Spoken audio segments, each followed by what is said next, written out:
5 minutes d'infos vertes, 5 minutes sur le développement durable. C'est parti pour Coup de pouce pour la planète. Bienvenue à toutes et à tous. Et comme chaque semaine, on commence avec le coup de presse. En fouinant sur Internet, Franz Vaillant s'est rendu compte qu'on peut s'intoxiquer bio. Après le tabac nature, sans additifs, les cigarettiers ont trouvé un nouveau filon pour séduire les fumeurs. Des feuilles bio pour rouler ces cigarettes. Tout cela n'enlève rien à la nocivité du tabagisme. Bientôt, on nous promettra un cancer bio. Oliver Stone vient d'écrire au ministère britannique de la Défense pour que cesse le massacre des cochons. Ces animaux sont blessés à l'arme lourde pour permettre aux médecins militaires de s'exercer à la chirurgie de guerre. Refus des autorités, à quand un film sur la paix des cochons ? L'association des maires de Chine va bientôt s'envoler pour Chicago. Objectif, se former aux pratiques responsables de gestion urbaine. 3 semaines de formation intensive pour se sensibiliser au développement durable. Il y a urgence, l'urbanisation chinoise est galopante, nombre de centres urbains dépasse désormais les 10 millions d'habitants. Le coup de pouce de la semaine est décerné à Benoît. Un coup de pouce de saison puisque Benoît a décidé de lancer un concept très écologique pour les fêtes. Il loue des sapins en pot. Fini la quête de l'épicéa de fin d'année qu'il faudra ensuite jeter.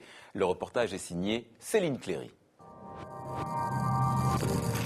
Ce jeune agriculteur de 24 ans s'est lancé cette année dans la location de sapins de Noël.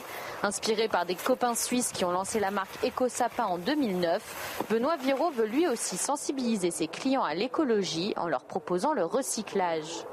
Encore des sapins qu'on vend en France sont une fois utilisés, on les jette, on les met à la déchetterie ou ils sont morts. Donc là, ça permet de les réutiliser derrière jusqu'à une certaine hauteur. Une fois le sapin emballé, destination le client.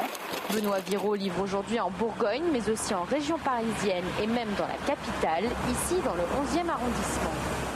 Lorsqu'elle avait un jardin, Élodie a toujours replanté son sapin chez elle. Mais depuis qu'elle habite à Paris, ce n'était plus possible. Quand elle a entendu parler de ce concept, elle a sauté sur l'occasion, d'autant qu'après les fêtes, on vient le reprendre chez elle pour lui assurer une deuxième vie. Noël, c'est une fête. Je trouve ça triste de décimer des sapins juste pour faire la fête, quoi. Je trouve ça sympa qu'il puisse resservir. En plus, il va grandir, donc il va prendre encore plus de valeur. Donc non, c'est génial. Et puis peut-être qu'il aura une histoire, ce sapin, qui va faire plein de maisons différentes. Donc je trouve ça sympa. Chaque année, plus de 5 millions de sapins sont vendus en France pour les fêtes et seulement une centaine sont loués. La location coûte 2 fois plus cher que l'achat mais permet jusqu'à 5 réutilisations. Un concept novateur, pratique, écologique mais pas encore forcément économique. Après le coup de pouce, le carton rouge. Cette semaine, il est attribué à Londres. Au Royaume-Uni, le gouvernement de David Cameron a dit oui à l'exploitation du gaz de schiste. Feu vert à la reprise des forages exploratoires pour, dit-on, réduire la dépendance du pays au gaz importé. Forcément, c'est le tollé dans les milieux écologistes qui s'inquiètent des risques de pollution.